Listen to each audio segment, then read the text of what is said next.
¿Qué es lo que hemos visto? Hemos visto que la función de onda que sale de un átomo, y si queréis olvidaros de este factor por un momento, simplemente nada más salir del átomo, o sea, digamos en R más o menos 0. Olvidaros de esta parte. Lo que sale es lo que entra multiplicado por este factor que pesa, digamos, o representa el peso espectral. O sea, cómo emite la densidad de carga en cada dirección. Factor de dispersión atómico, que es la transformada de Fourier de la densidad de carga electrónica del átomo. ¿Vale? Y hemos hecho un ejemplo de cómo se calcula. Entonces digo, vale, sabemos cómo dispersa en principio un átomo libre, pero espérense que no hemos terminado. Yo lo que tengo en mi sólido es una celda unidad. Y luego, por supuesto, tengo que sumar a todo el sólido, pero ya una vez tengo la celda unidad, lo otro simplemente es repetir, repetir, repetir y repetir. Pero claro, la celda unidad puede tener diferentes átomos en diferentes sitios, puede tener una base simple, puede tener una base compuesta, puede tener una celda unidad cúbica o puede tener una trigonal con base cuádruple, no lo sé. Hay que ver ahora qué hago con mi factor de dispersión atómico asignado a cada átomo libre, pero ahora pongo el átomo en su posición relativa, dentro de mi celda unidad, para precisamente responder la pregunta de, vale, pero ¿cómo dispersa una celda unidad? Esto es lo que ahora mide el factor de estructura. Y lo único que hace el factor de estructura, que ya os lo avanzo para que lo entendamos ya antes de saber lo que vamos a hacer, es exactamente agarrar cada átomo que toque para mi compuesto y ponerlo en su punto de la celda unidad. Y esto quiere decir, coge el factor de estructura del átomo libre y le pone un factor de fase detrás que depende de la posición relativa. O sea, un E elevado a menos I K por R del átomo. Es poner una fase adicional que añade esta posición, este desplazamiento relativo respecto del origen de la celda, el que os dé la gana. Solo es eso. O sea, representar o considerar, mejor dicho, que los átomos están desplazados en distancias finitas. Y, por tanto, van a emitir con una pequeña fase unos de otros donde esté esa distancia metida. Eso es lo que se llama factor de estructura. Dejadme que ponga esto un poquito aquí y quite cositas para ver un poquito el chat. ¿Vale? La celda unidad, como sabemos, está compuesta por un conjunto de átomos situados con unas coordenadas fraccionarias que en unidades del parámetro de la celda, pues las escribimos como un medio de A o no sé, ya sabemos cómo se hace eso. Entonces hay que multiplicar, para considerar la estructura de la celda, el factor de dispersión de cada átomo por un factor de fase que tenga en cuenta estas posiciones relativas dentro de la celda. Y luego, obviamente, sumar para todos los átomos de la celda, cada uno con su fase. Esto es exactamente lo que hace el factor de estructura. Imaginaros que tengo una base doble en una red, bueno, por ejemplo, bidimensional, por decir algo fácil, y en cada celda, como esta, tengo dos átomos, o J o N o los que sean, yo he pintado dos porque es más fácil para mí, pero entonces yo sé que el átomo J está en una posición fraccionaria R sub J dentro de la celda obviamente está asociada a un nodo N que se puede describir como un R sub N, que será N1 por A sub 1 más N2 por A sub 2 más N3, lo que sea, ¿vale? Y obviamente el vector absoluto R de dónde está respecto del origen que me dé la gana mi átomo J, pues se puede sumar como, representar, perdón, como la suma de esos dos vectorialmente, ¿vale? Entonces, la única historia que vamos a tener en cuenta, obviamente, es que estamos hablando de cristales perfectos, redes de Bravais, que se aplica la simetría de traslación y, por tanto, me da igual fijarme en esta celda que en esta, que en esta, que en esta, porque todos ven entornos idénticos. Bueno, pues si yo llamo lo que he dicho, Rn, la posición de mi celda asociada al nodo N, el que sea, ¿vale? En 3 dimensiones, en 2, en lo que queráis, pero por ejemplo en 3 escribiría como N1 sub 1, N2 sub 2, N3 sub 3 y dentro de lo que es la celda yo considero la posición de cada uno de los átomos, por ejemplo este átomo J como X sub J por A sub 1 más Y sub J sub 2 más ZJ a sub 3, pero ahora X, Y ZJ son las coordenadas fraccionarias, recordar, cuando esté en la mitad de la celda pues será un medio, un medio, un medio. Si está en un cuarto de la celda, pues un cuarto, un cuarto, un cuarto. O sea, ya estamos hablando de cosas en unidades naturales de la celda, ¿vale? Ya para eso multiplico aquí ya los vectores a sub 1, a sub 2 y a sub 3 que ya tienen la distancia absoluta de celda de cada uno, o sea, de red de cada una de las dimensiones, ¿vale? X, J, Y, J y ZJ son las coordenadas fraccionarias del átomo J. Definiré el factor de estructura, o sea, esta función que me va a describir cómo dispersa una celda unidad, que es simplemente agarrar lo que hemos dicho, el factor de dispersión atómico de cada átomo y multiplicarlo un factor de fase que me diga dónde está. Como precisamente eso, agarro el factor de dispersión atómico de un átomo y lo multiplico por un factor que sea tipo fase E elevado a IKR. Claro, pero es que R es esto y esto. Y luego lo sumo para todo el átomo, para todo el cristal que diga, o lo que es lo mismo, sumo para todos los N y dentro de cada celda N para todos los J. Y eso se puede reescribir así. La suma, el factor de estructura, que obviamente va a ser una función que depende de K, como el factor de dispersión atómico, de la dirección de salida, ¿vale? Vector de dispersión. La suma para toda la celda unidad, aquí tengo J igual a 1 hasta J igual a M, asumiendo que tengo M átomos totales en la celda unidad. Me da igual que sea unidad primitiva. De F sub J, el factor, sí, es una pregunta, dice David, N es el número de nodos y M mayúscula el número de átomos en la celda unidad. Sí, ¿vale? No, déjame que todavía no he llegado. El factor de dispersión del átomo J por un factor de fase E elevado a menos IK por RJ, que me dice dentro de la celda unidad dónde está puesto. Sumo para todos los átomos de la celda unidad, M puede ser 1, si es un cristal de Bravais, con un solo átomo por nodo. Puede ser 2, puede ser 3, lo que diga la base. Y luego sigo sumando a cada una de las celdas unidad, que es lo que tengo aquí, le pongo un factor de fase detrás que me dice dentro del cristal dónde está. Elevado a menos IK por RN. Este trozo. ¿Vale? Esto es lo mismo que agarrar cada átomo y sumar para todos los átomos del cristal a pelo, cada uno de ellos multiplicado por E elevado a menos IKR. Pero esto es más fácil. Y ahora vais a ver por qué. Pero es eso, simplemente. Dentro de la celda unidad, ¿dónde está puesto cada átomo? Y le pongo un factor de dispersión atómico para cada átomo con un factor de fase con su posición relativa dentro de la celda. Y luego a la celda le pongo su posición relativa dentro del cristal. Eso es lo que se llama factor de estructura. Y repito, que he dicho ya esta idea antes, pero no me voy a cansar de decirla. En algunos libros vais a ver el factor de estructura definido así, pero sin este signo menos. ¿Vale? Y sin este signo menos. O sea, lo que voy es que veréis el factor de estructura con la exponencial positiva. No importa.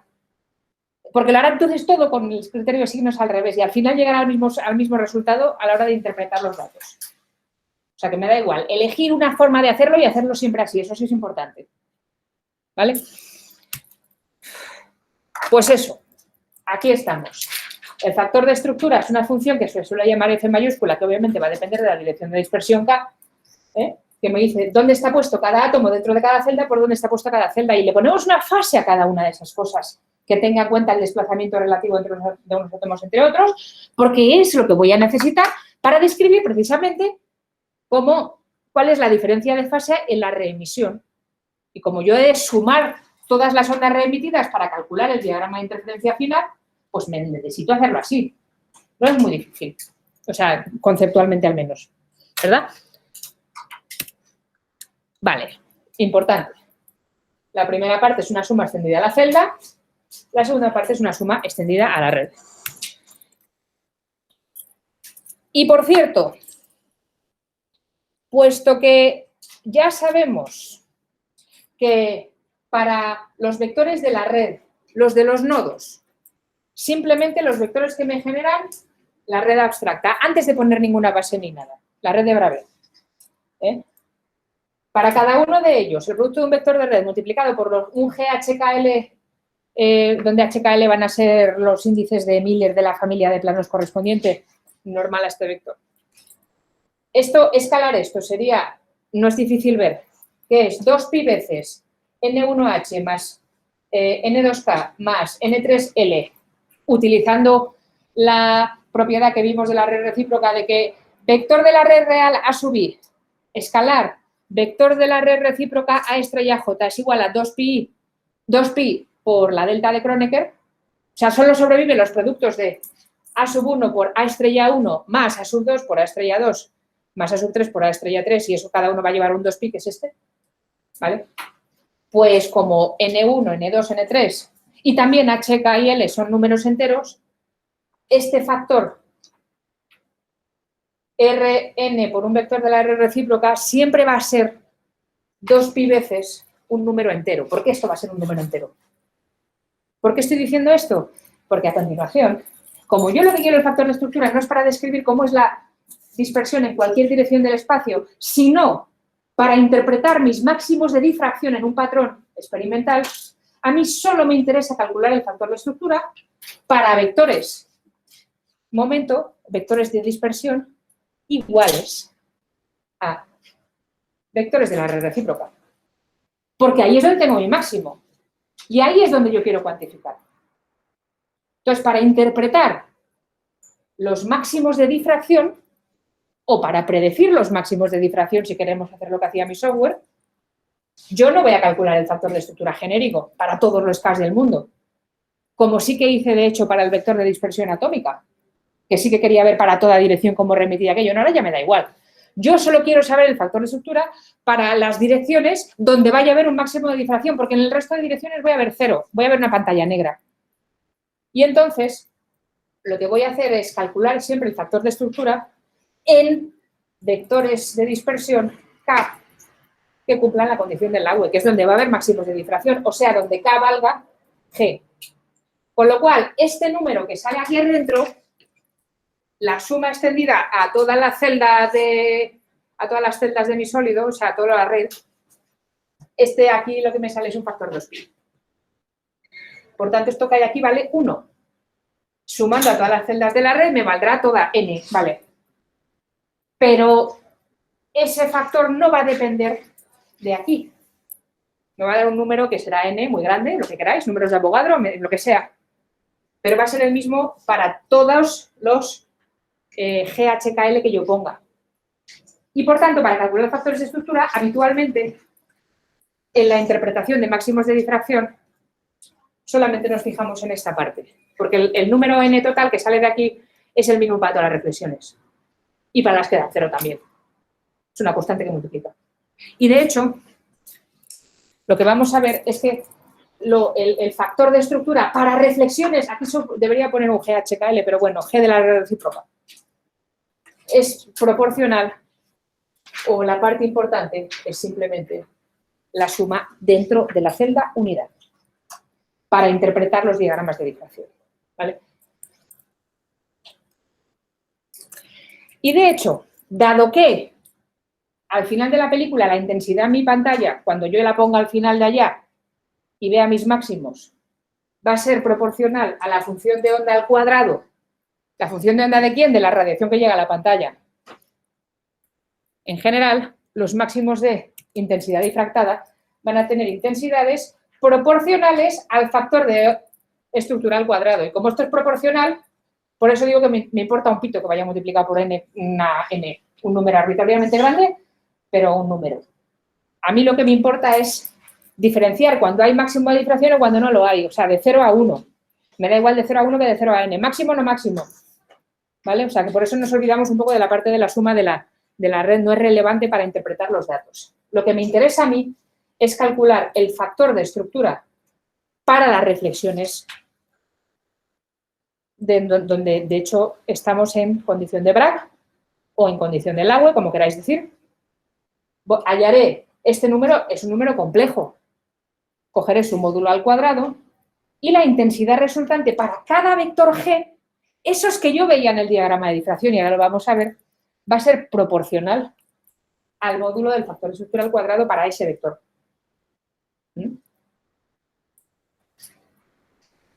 Y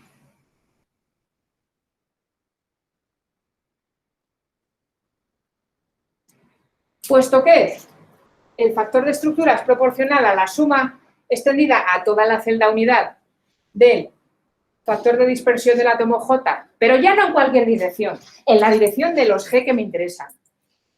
Porque solo voy a analizar los máximos, lo que pasa en medio ya me olvido. Por el factor de fase correspondiente, que me dice dónde está el átomo J, aquí está el R sub J pequeñito, ¿verdad? Que casi no lo veis, pero está ahí. Pues como yo tengo que hacer el cuadrado de esto, voy a tener que la intensidad de un diagrama de difracción va a ser proporcional al factor de estructura, perdón, al factor de dispersión atómico de cada átomo al cuadrado y luego de multiplicar sumatorio con la fase por sumatorio con las fases. Por eso me salen aquí estos dos sumatorios, pero están extendidos los dos. En realidad aquí debería poner una M mayúscula. O sea, es lo mismo, lo que pasa que con subíndices diferentes para poder hacer los productos cruzados de todo esto cuando elevo al cuadrado. Te faltan las I's, ¿no? En los exponentes. ¿Me falta una? La I, número complejo. Sí, señor. Aquí faltan unas I's. En los dos. Vamos a arreglarlo. Esa es de las que se me olvidan. Vamos, de hecho, todas son de las que se me olvidan. Gracias, gracias. Esto está muy bien. Y. Salvar. Presentar. Y compartir. Pregunta David. Espera que compartamos la pizarra virtual. Pregunta David. No entiendo el segundo sumatorio en la intensidad. ¿No sería 1? ¿Te refieres a este? Sí. No. Uy, perdón. Me perdí. Ahí. Este sumatorio es que tengo que elevar esto al cuadrado. Por eso me salen también un factor de dispersión al cuadrado. Entonces, lo que pasa que, o sea, este y este sumatorio, digamos que son el mismo, pero con diferentes índices que también van extendidos a toda la celda. Esto debería ser una M. ¿Vale? Sí, sería hasta M. Sí, Pablo, eso es justo lo que estaba diciendo. Exacto. Dice Pablo, ¿debería ser una M? Sí, esta N debería ser una M. Mayúscula. Luego ya la arreglo, ¿vale? Y el hecho de que los subíndices sean diferentes para que me salgan todos los términos cruzados, que van a salir en esta suma y la otra suma. Dice Jesús. Ah, es que como pone, pensaba que era el de la red de antes. No, me equivoco. Eso la culpa es mía, porque he cogido lo de antes y lo he copiado para hacer la integral, la fórmula, y como tengo... yo me concentro en lo que me parece importante, pues lo que no me parece importante me da igual y luego lo hago mal. Esto que es importante. ¡Uy! Pensé. Esto no está bien, esto lo cambiaré. Nos hemos olvidado ya de la red, ¿vale? La red hemos dicho que daba un factor n que no importa. Estamos haciendo la cosa de proporcionalidad. Este viene de ahí. Bueno, a lo que voy al final de la película es que esto sí está bien, ¿vale? Una cosilla. Sí, dime. ¿Por qué ponemos IES en el... No es un módulo? O sea, Todavía no. no. Todo real. Todavía no. Vale. El F que me dirás es un número complejo, puede serlo porque es una transformada de Fourier, al multiplicarlo por sí mismo sí que queda el módulo. Pero esta parte de aquí, que son números complejos, al multiplicar una suma de ellos por otra suma de ellos, todavía no. Todavía no. Bueno, sí, tienes razón. Va a ser el módulo de todo. Vale, tienes razón. Es verdad. O sea, estamos calculando el módulo, al final calcularé el módulo de todo esto, pero tendría que poner entonces un módulo grande aquí, ¿verdad? En la sumatoria. Vale, pero vale. bueno, vamos a llegar al final. Dejarme llegar que luego ya lo arreglo todo, lo pondré bien, pero esto lo vais a tener bien. Pero lo importante es que al hacer lo que quiero llegar y además esto fuera, está mal. Y eso sí me repatea. Vuelvo. Vale. ¿Vale? Aquí tendría que haber también un módulo y al final lo pondremos, no os preocupéis. Y una I. Qué guay, qué buenas matemáticas hace la profe de sólido. Bueno, lo importante, y como en la vida lo importante es que lo importante sea lo importante, esta sí la voy a poner. Soy un desastre, ¿verdad? Pero es que ya no voy a cambiar. En otras cosas las hago mejor, o sea, uno no lo hace bien todo, yo hago muy mal casi todo, pero algunas cosas las hago bien, pero esta no. Vale. Y ahí esto tendría que ser un módulo, me da igual. Pero lo importante es que en esta suma a veces da 0. Yo aquí tengo una suma de números complejos, donde tengo GHKL por unos vectores posición, ¿vale? Y en algunos, cuando yo haga esta suma y la extienda a los J y K, que van hasta el número M de átomos en la celda, me puede dar cosas del tipo, que lo vamos a ver ahora, E elevado a IPi más E elevado a 2pi. Eso es 0, porque es menos 1 y 1. Este sumatorio, para algunos valores de GHKL se puede anular. Vamos a ver ahora un ejemplo, que es a lo que voy. Algunas reflexiones con valores de HKL específicos para algunas estructuras pueden dar lugar aquí a una suma de factores que son 0. Y entonces, la intensidad asociada a esa reflexión va a ser 0 y por eso salían extinciones el otro día en los diagramas de difracción. Vamos a ver ahora ejemplos y vamos a calcular, ¿vale? Pero esto es donde sí que quería llegar. Este número vale algo a veces, vale mucho a veces, vale intermedios a veces y vale 0 a veces. Y por eso los diferentes máximos de difracción, algunos son muy brillantes, otros son más intermedios y otros son inexistentes. Y por cierto, esto que voy a decir es totalmente irrelevante para nuestra clase porque no os voy a examinar, porque no nos vamos a meter en camisa de 11 varas, pero esto todo se hace dentro de lo que se llama la teoría cinemática de la difracción. ¿Habéis hablado de eso alguna vez? Teoría cinemática y teoría dinámica de scattering. Bueno, pues teoría cinemática, que es la que estamos haciendo implícitamente, es cuando solamente hay un fenómeno de scattering por cada radiación incidente. Pero hay veces, que es menos veces, por eso no se estudia todo junto desde el principio, en el que cuando la radiación entra en el sólido y se dispersa, antes de salir todavía se difracta otra vez. Y hay una primera, una segunda, una tercera difracción, entonces hay, eso es lo que se llama teoría dinámica. Pero nos olvidamos, ¿vale? Pero por si lo leéis en algún libro, teoría cinemática de la difracción, esa es la nuestra, un solo fenómeno de scattering. No nos complicamos la vida para la primera vez. ¿De acuerdo? Pero bueno. Y aquí he dicho, aparecen extinciones, ceros. Algunas son debidas a la base y otras son debidas a la red. Por la red no me refería a la red total del sólido, sumar a todos los nodos posibles, sino a la simetría de la red. Si es cúbica, si es trigonal, porque entonces los R y J fraccionarios van a dar valores diferentes. Vamos a ver un ejemplo. Por ejemplo, el ejercicio 3.10. Determinar el factor de estructura del diamante. El diamante, recordar, es una red cúbica centrada en caras con base doble. Un átomo de carbono en la posición 0,0,0 y otra en el 1/4, 1/4, 1/4. Y esa pareja se repite en todas y cada uno de los nodos de una red de FCC. O sea, hemos de calcular aquello para esto. Y aquí es donde sí que vamos a ver que me refiero con estructuras de la cinemática de la base, de la red o de quién. Cuando os pidan calcular un factor de estructura, como de hecho vais a hacer esta semana para el cloruro de sodio, conocido como NaCl, ¿verdad? Lo primero es que tenemos que calcular la suma de esta cosa. Factor de dispersión atómico, que esto habitualmente os lo dan como dato porque se miran tablas. Y de hecho en los deberes diré, el factor de dispersión del... Supongo que el del sodio es FNA y el del cloro es FCl. Ya está, lo ponéis ahí y ya está. Y aquí, de hecho, no lo dicen, pero si miramos el ejercicio 3.10, seguro que en el enunciado de verdad sí lo pone. Suponga que el factor de dispersión del carbono es F o F sub C o lo que sea. Vale.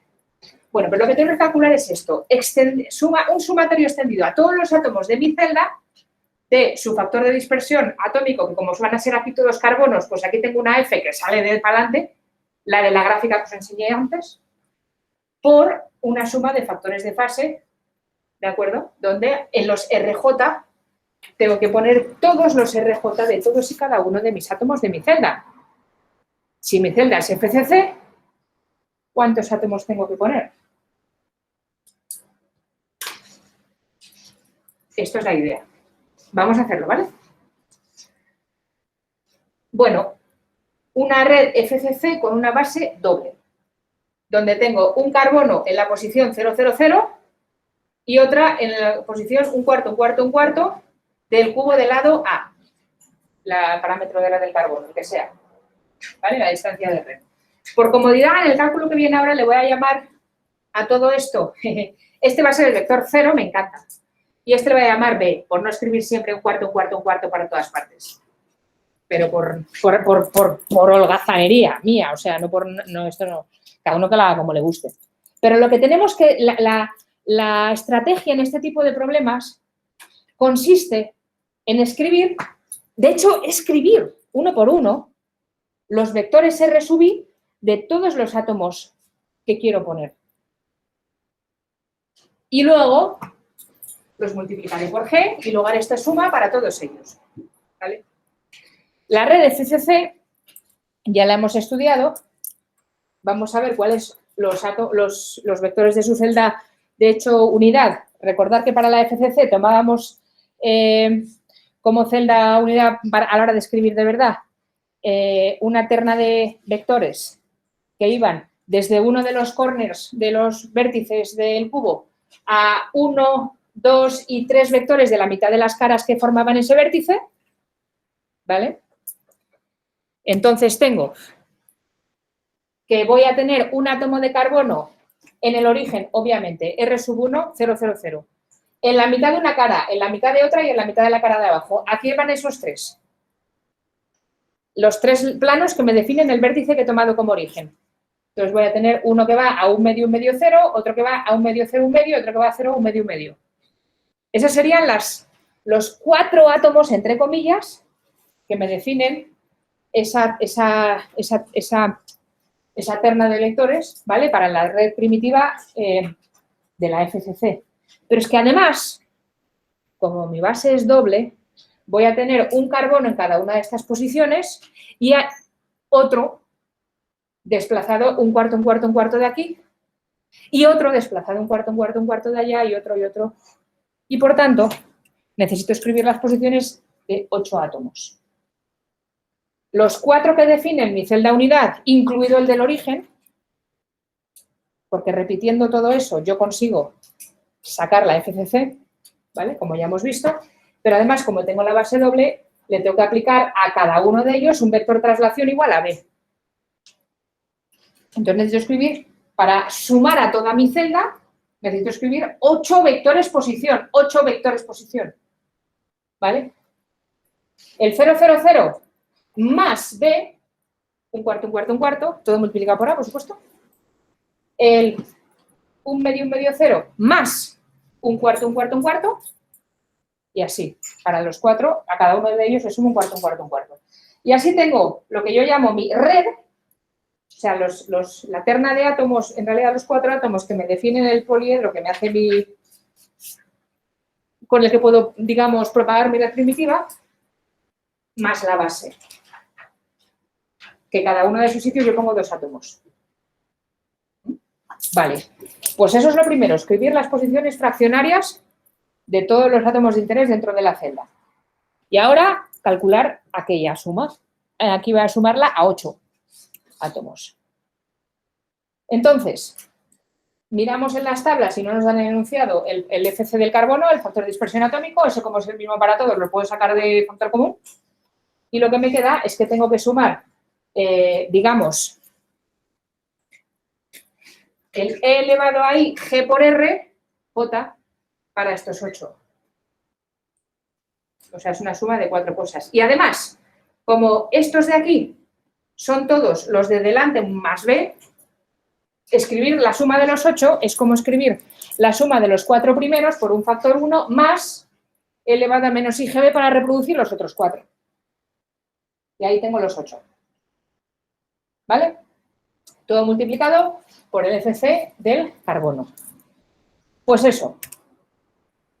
Además, tenemos en cuenta que para una red cúbica el vector traslación de la red recíproca, que es 2pi partido por el vector HKL, va a ser ese, 2pi partido por A, el parámetro de red del cubo, por HKL, y ahora voy a hacer estos productos escalares que están aquí arriba.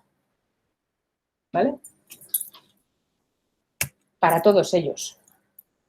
Y aquí ya pongo el resultado final, pero vamos, Lo que voy a poner aquí es el sumatorio E elevado a G, todos es el mismo G, GHKL. 2pi partido por A, HKL. Por R1, donde R1 es 0, 0, 0, ese da 0. Ahí me sale un E elevado a menos 2pi. Para el primer átomo. El segundo, que es el que estaba en un medio 0, pues dará un medio 0 veces A por 2pi partido por A, se van las A's y me queda el 2pi, un medio de H, un medio de K y nada. Para el tercero me dará un factor, este era el que era un medio, 0, un medio, pero recordar por A, pues se van las A's y me queda 2pi, H medios más L medios. Y para el cuarto, pues ese era el que era 0, un medio. Por A, pues entonces me queda 2pi, las A's se van y me queda K más L medios. Y como se van todos, son medios y pis y 2pi, pues se me quedan solamente los pis. Los pis de número griego pi, o sea, de letra griega, vamos. Y entonces por eso saben estos factores. Y por cierto, lo que decía en algunos libros, cuando busquéis algo para hacerlo para los deberes, hay gente que va a poner aquí, lo hace sin el más, o sea, con un más. Da lo mismo al final. De hecho, particularmente el número pi, el número elevado a pi y el número elevado a menos pi, casualmente es todo menos 1. O sea, por eso os digo que si uno lo hace consistentemente, al final acaba dando lo mismo y no es muy importante, pero elegir un criterio tiene siempre el mismo. Yo he cogido con el número negativo, pero si lo veis en un libro con positivo también está bien, siempre y cuando calculéis hasta el final y lo que salga está bien. ¿Vale? Y luego, esto va por la parte primera y luego por la segunda, he de multiplicar G por B, pero B era un cuarto de A. Pues un cuarto por esto, que da 2pi veces H cuartos más K cuartos más L cuartos, se va al pi con 1 de abajo y me queda aquí H más K más L medios. O sea, que simplemente hacer el calculito fácil. Este es el factor de estructura. Y si queréis también, ahora podéis empezaros a multiplicar y a decir este por este y al final escribir uno solo. Me da igual, yo no lo voy a hacer. ¿Por qué? Porque ahora es obvio que este número, independientemente de lo que valga FC, ahora sí que se ve que puede ser 0 a veces. Recordar, H, K y L son números enteros. Pero, por ejemplo, cuando H, K y L tienen distinta paridad, o sea, no tienen todos la misma paridad, por ejemplo, 2 de ellos son pares y uno son impar, aquí lo podéis pensar un poco, pero no va a ser difícil ver, que voy a tener un 1 que es como elevado a 2pi o elevado a menos 2pi, o queráis. Y aquí voy a tener dos de estas sumas, van a tener impar y una va a tener par. Con lo cual va a ser 1 más 1 menos 1 menos 1, 0.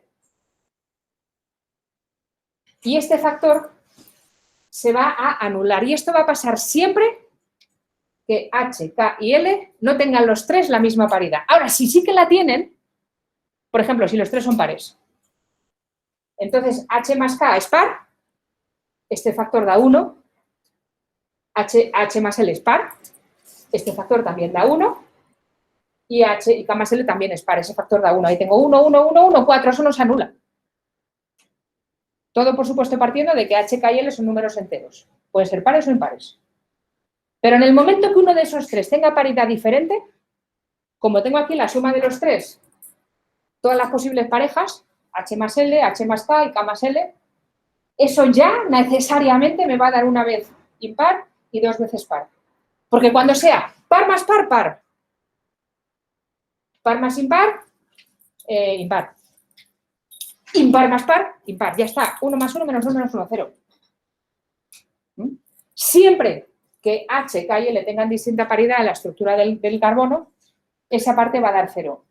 Extinción, factor de estructura nulo para esa reflexión.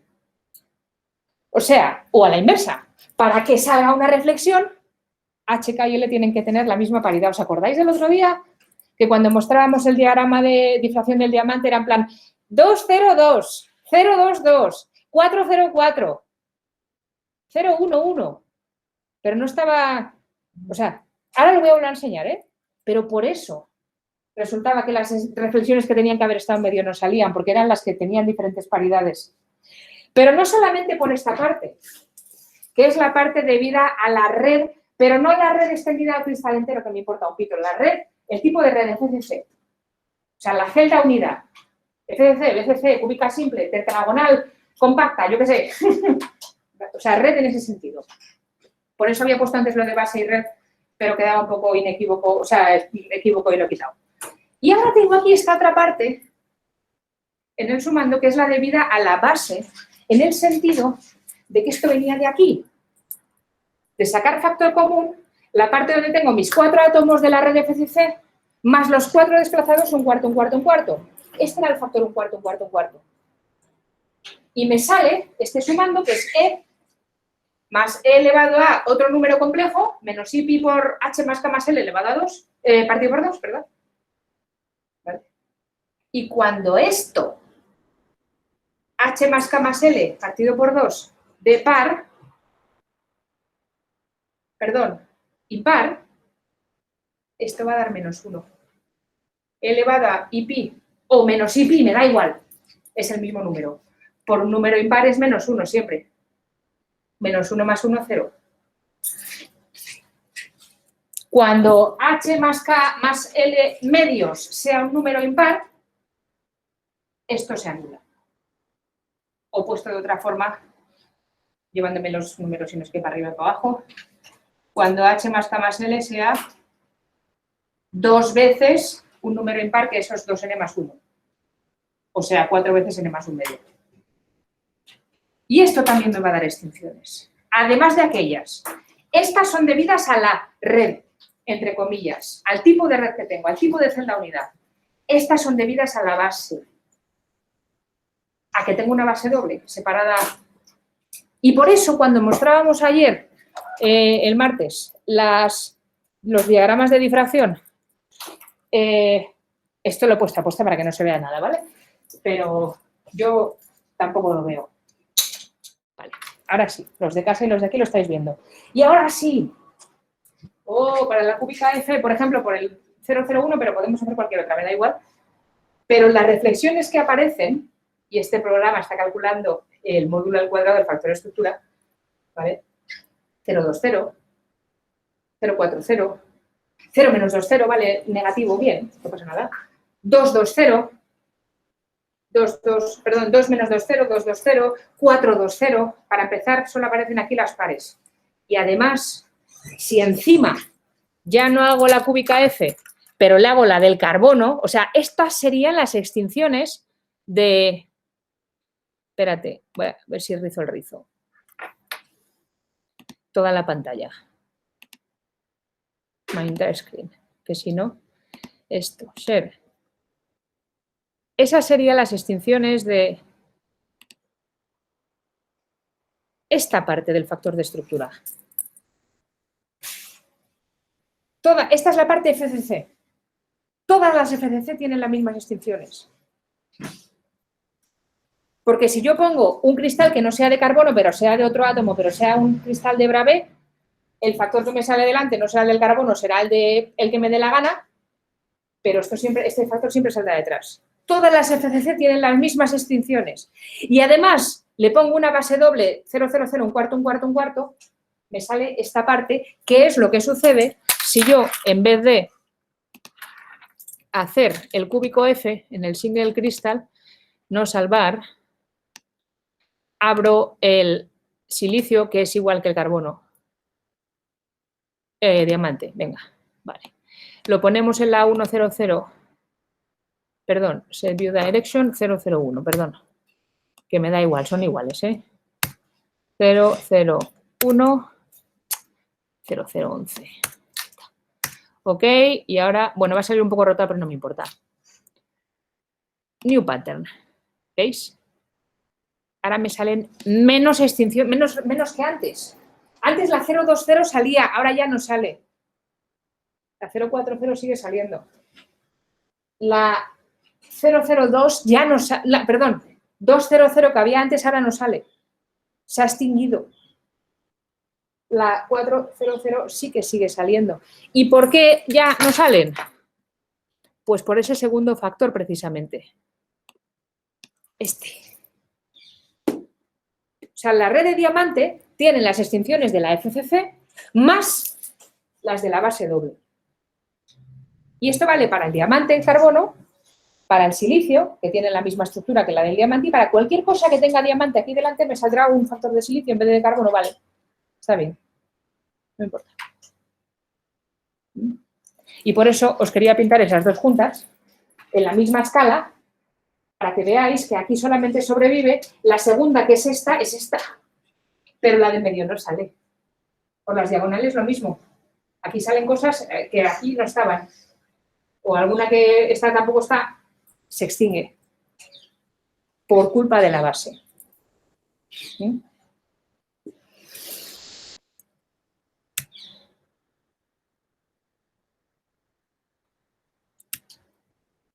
Vale. No vamos a terminar hoy, voy a acabar el martes porque quiero hablar de las zonas de Brillant, pero esto sí, dime. No entiendo por qué en la FCC hay, o sea, aparecen solo los de paridad igual, no los pares. Lo que quiero decir, si los tres fueran impares, bueno, es que yo he cogido el eje 001, pero a lo mejor me voy al eje 110 y ahí sí aparecen los 310, por ejemplo. Todo va a depender ahora de qué orientación. Mire, yo he cogido esta porque era fácil. si los tres son impares, Claro, no, es que la familia de planos a lo mejor impares aquí no sale, pero venga, probemos. Si en vez de hacer, dice, no lo pruebes, por favor, termina, pesada. Si en vez de hacer el 011 hago el 111, por ejemplo, o sea, unos índices un poco más raros, y oriento el cubo por su diagonal y le digo, enséñame el diagrama de difracción, vale, en este tampoco salen. Qué bien. Pues si me voy a un eje raro, el 130, a lo mejor ahí sí que me salen. Es que estos son de los de alta simetría, encima las cosas son mucho más simétricas. Pero de verdad, dejadme que termine, que os tengo que dar los deberes, por favor, esto sí que es importante, para que os entretengáis el fin de semana. Si simplemente calculo para la estructura de BCC, tal cual, ¿vale? El factor de estructura sale una cosa así y el de la FCC es este que acabamos de hacer. Con base simple. Entonces, los deberes son para la semana que viene, y esto os lo mandaré por correo, pero igualmente.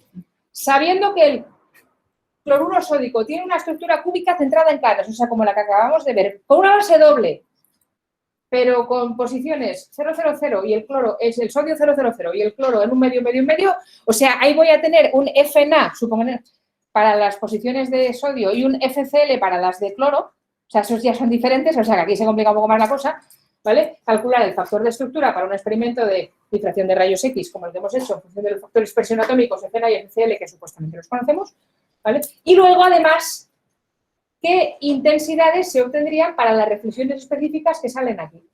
La 111, la 200, o sea, ya sería sustituir HK y L para el factor de estructura y la intensidad que sería el módulo del factor de estructura al cuadrado. Números cualitativos, ¿vale? Para ver cuáles salen más, para que veáis que unos van a salir más intensos y otros. ¿De acuerdo? Bueno, pues eso para el jueves que viene. Me lo mandáis por el campus virtual. Y nada, nos queda simplemente hablar un poquito de las zonas de Brillant, aunque va a ser súper rápido. Pero bueno, está bien porque nos va a servir también para introducir lo que son el siguiente tema. O sea que quedan 4 cosas, pero es muy, muy descriptivo. En realidad ya hemos hablado de la zona de Brillant, o sea que no es nuevo. Vale, pues si no hay más preguntas, nos vemos el martes.